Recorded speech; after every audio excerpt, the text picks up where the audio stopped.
ይጾም ነች ሰው ከእግዚአብሔር አፍ በሚወጣ ቃል የተባለች የእንጀራ አጸፋው አለመብላት ስለሆነ ጾም ነች።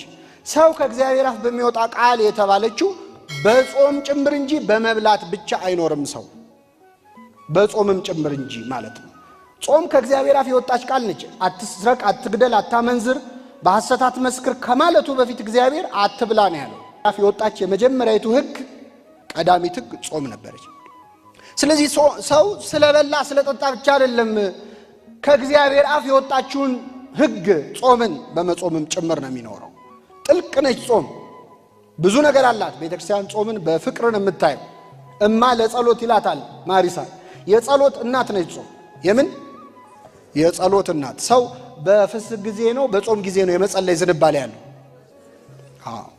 ብዙ ጊዜ ክርስቲያን ከመብላቱ በፊትም በኋላም መጸለይ ያለበት።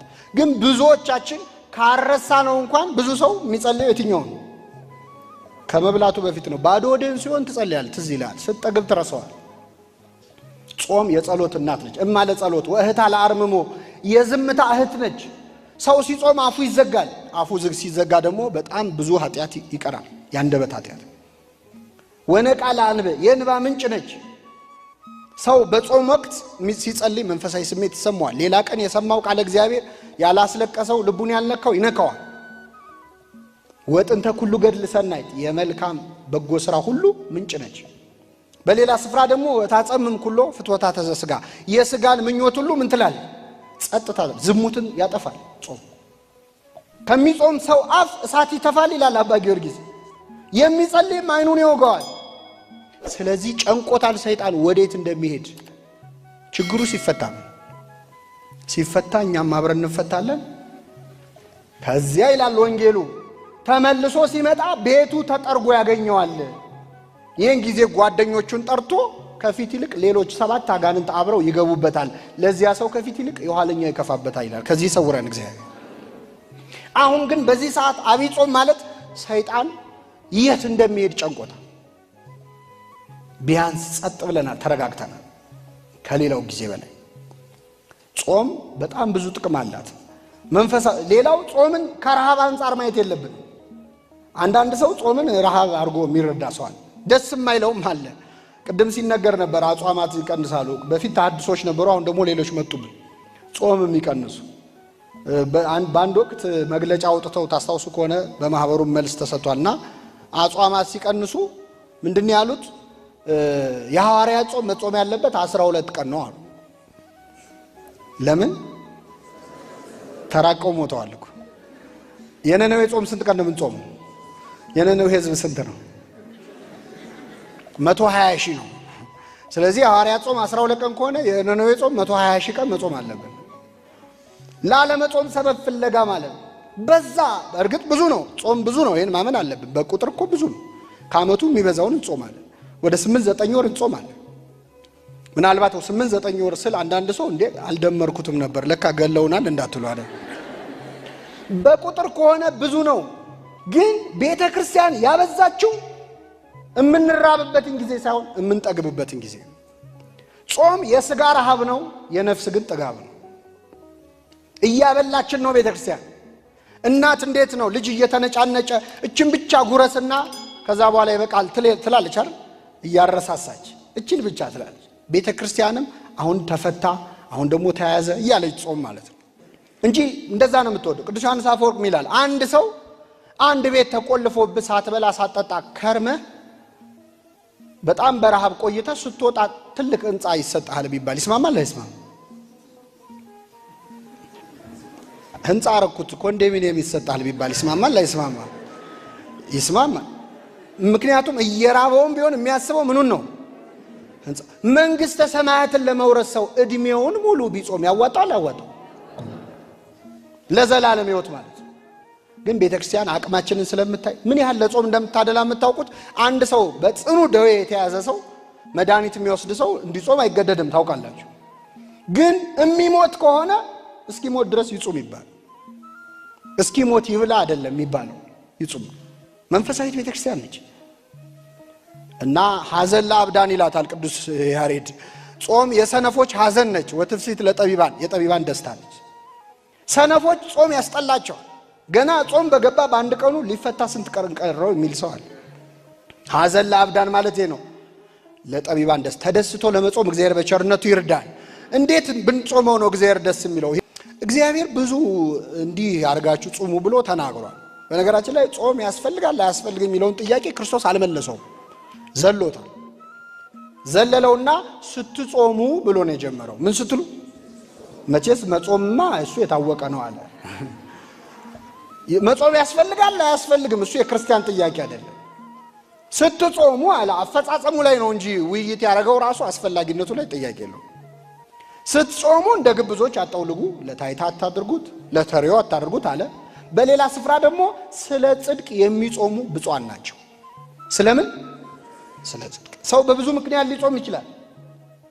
ለውዳሴ ከንቱ ሊጾም ይችላል እንደ ግብዞች። አጠገቡ ያሉት ሁሉ እየጾሙ እሱ ሲበላ ሆዳም እንዳይባል አፍሮ የሚጾም ሰው ሊኖር ይችላል። ለቁጠባ ሊጾም ይችላል ሰው። በምሳው የከበረ ይለዋል የኛ መጽሐፍ። ጾም ሲመጣ በቃ የቁርስ የለ ወጪ የምሳ የለ ብሎ ሊያጣራቅም ይጾማል። የጽድቅ አይደል? አይሁድ ጳውሎስን ካልገደልን አንበላም ብለው ጾመዋል። የጽድቅ ነው አይደለም? ስለ ጽድቅ ማለት ምንድነው? ከኃጢአት ለመከልከል ብለው የሚጾሙ ሰዎች ብፁዓን ናቸው። ሕገ እግዚአብሔር ለመጠበቅ ብለው የሚጾሙ በተለይ በዓለማችንም በአገራችንም እንደ ግለሰብም በዚህ ሰዓት ጾም ያስፈልገናል አያስፈልገንም? ያስፈልገናል። ጾም ብቻ የሚፈታቸው ችግሮች አሉ፣ ያለ ጾም የማይፈቱ።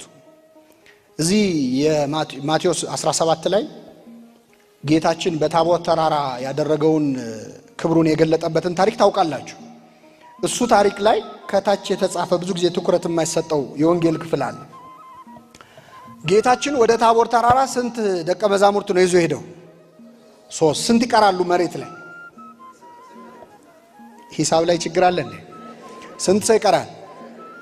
9ኙ በጣም ጭንቅ ላይ ነበሩ። በነገራችን ላይ ጋኔል ያለበት ልጅ ያለው ሰው ልጁን አምጥቶ ማን ነው ደቀ መዛሙርቱን ፈውሱልኝ አላቸው። ስንት ሆነው? እምቢ አላቸው። ለ9 ጋኔሉ እምቢ አለ። ሌላ ቀን እኮ አጋንንት በስም ተገዙልን እያሉ ደስ እያላቸው መጥተዋል፣ ለክርስቶስ ነግረውታል። ያን ቀን ግን ጋኔሉ እምቢ አለ። ስንት ሆነው? ግን ይሄ ጋኔል ደግሞ ክፋቱም መሰላችሁ ደንቆሮና ዲዳ ነበር ይላል። እየሰማችሁ ነው? አይሰማም፣ አይናገርም። ምን ማለት መሰላችሁ? የት ነው ያዝከው ስትለው አይሰማም። ውጣ መች ነው የምትወጣው ስትለው አይመልስም። ለ9 ተሰቃዩ። በኋላ ጌታችን ከዚያ ተራራ ወረደ። ሲወርድ ሰውየው ሄደና ጌታ ሆይ ልጄን ጋኔን ይዞታል፣ በጨረቃ ይጥለዋል። በምን ይጥለዋል? ማታ ማታ ይነሳበት። አንዴ ወደ እሳት አንዴ ወደ ውሃ ይጥለዋል። ወደ ደቀ መዛሙርት አመጣሁት፣ ሊፈውሱት ግን አልቻሉ። ቢቻልህስ ልጄን ፈውስልኛል። ምን ቢልህስ?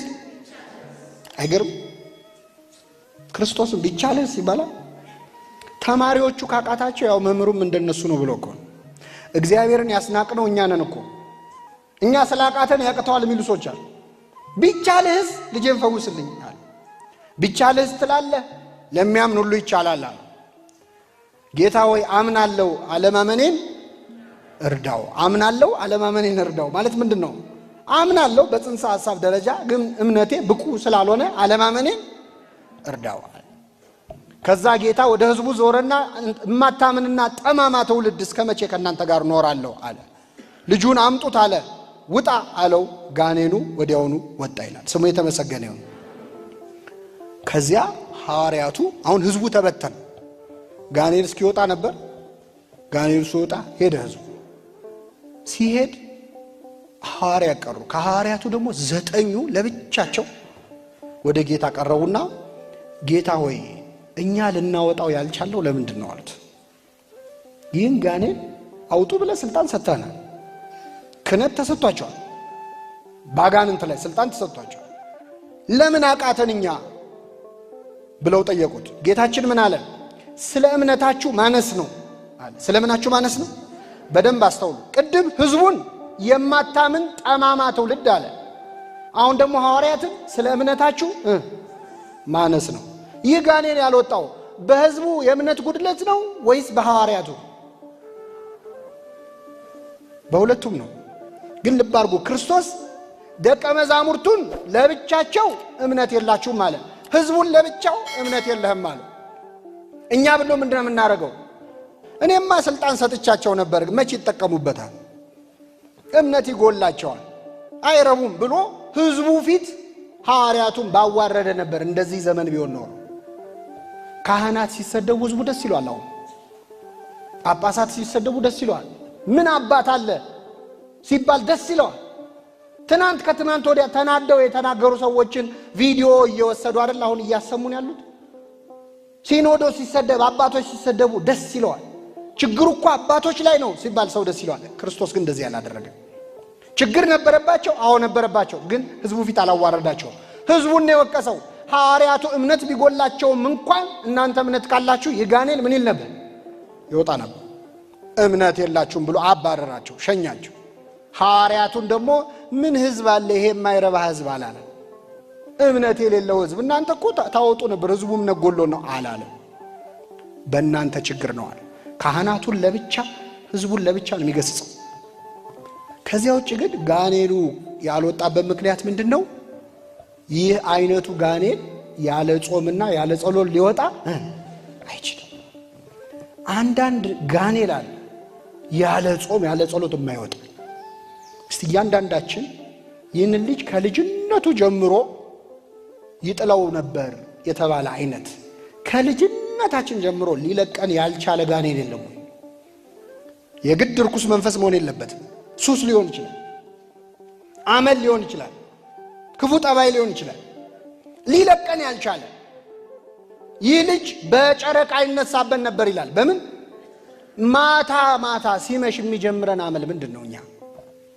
ጨረቃ ሲመጣ የሚነሳብን የለም የሆነ ነገር አንዴ ወደ እሳት አንዴ ወደ ውሃ ይጥለዋል አንዴ ቁጡ የሚያረገን አንዴ ትሁት የሚያረገን አንዴ ንጹህ የሚያረገን አንዴ ርኩስ የሚያረገን እያንዳንዳችን ልንላቀቀው ያልቻልነው የሆነ ጋኔል አለ አገራችንስ ብትሆን ምንድነው የሚነሳባት በጨረቃ ሌሊቱን ምን ተፈጽሞ ነው የሚያድረው አንዴ ወደ እሳት አንድ ሰሞን አገሩ ድብልቅልቅ ይላል አንድ ሰሞን ደግሞ ተፋቅረን እፍ እንላለን የሚባለው ልክ እንደ ባልና ሚስት ሶስት ጉልቻ እፍ ስትሏል የሚነደው የፍቅርን እሳት እፍ ምንልበት ጊዜ አለ ኢትዮጵያ ለዓለም ዋንጫ አለፈ ለአፍሪካ ዋንጫ አለፈች ብለን አሁን በቀደም ሲበጠበጣል ነበር አገሩ በማግስቱ ደግሞ ሲሰዳደብ ነው ያለው አንዴ ወደ እሳት አንዴ ወደ ውሃ ማለት ከዚህ የተለየ ምን አለ አንዴ ፍቅር ያረጋናል አንዴ ጸበኛ ያረጋናል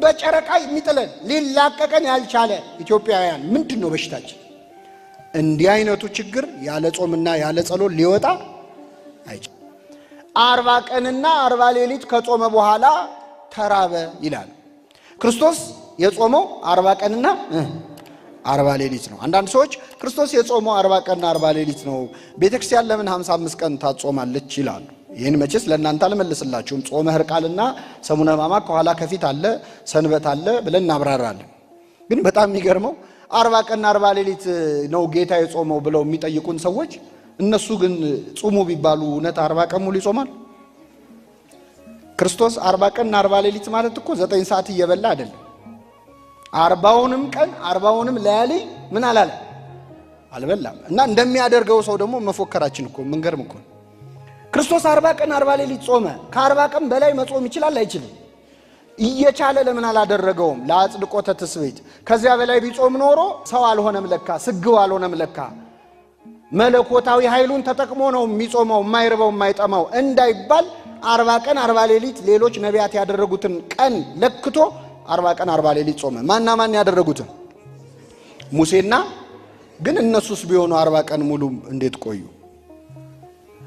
ኤልያስ ከንግስት ኤልዛቤል ሲሸሽ ክትክታ ዛፍ ስር ተኛ ደከመው መልአከ እግዚአብሔር መጣና ቀሰቀሰው ይላል ቅዱስ ፋኑኤል ነው ቅዱስ ፋኑኤል ቀሰቀሰውና የምትሄድበት መንገድ ሩቅ ነውና ተነስተ ብላ አለው ተነስቶ በላ ጥቂት እንደበላ እንደጠጣ እንቅልፉ መጣ መልሶ ተኛ ድጋሚ ቀሰቀሰውና ብላ አለው ተነስቶ በላ በዚያ ምግብ ኃይል እስከ እግዚአብሔር ተራራ 40 ቀንና 40 ሌሊት ድረስ ተጓዘ ይላል ቅዱሳን መላእክት ዛሬም ይቀሰቅሱናል በነገራችን ላይ ለስጋዊ ምግብ ብቻ አይደለም የምትሄድበት መንገድ ሩቅ ነው ተነስተ ብላ ማለት ትሞታለህ እኮ መንገድህ ሩቅ ነው፣ ሰማያዊ ሕይወት እኮ ይጠብቃል፣ የዘላለም ሕይወት ይጠብቃል፣ ተነሳ ብለው ቅዱሳን መላእክት ይቀሰቅሱናል። አይቀሰቅሱንም?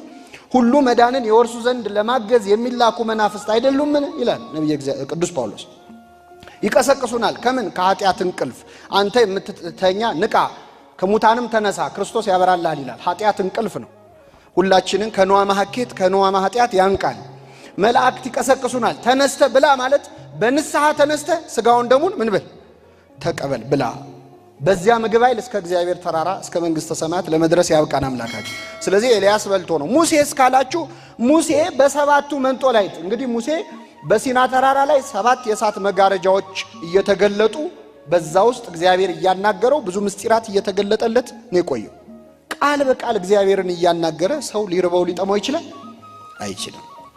በፍጹም ከእግዚአብሔር ጋር ተመስጦ ስለነበር ነፍሱ ከስጋው የመለየት ያህል እግዚአብሔርን ቃል በቃል ስላናገረ 40 ቀን 40 ሌሊት ጾሟል። ይህንን ይዞ ክርስቶስ እንደ ሙሴ እንደ ኤልያስ 40 ቀንና 40 ሌሊት ጾም። ለኛ ግን አይቻለንም። ይህንን አምነን መጀመር አለብን።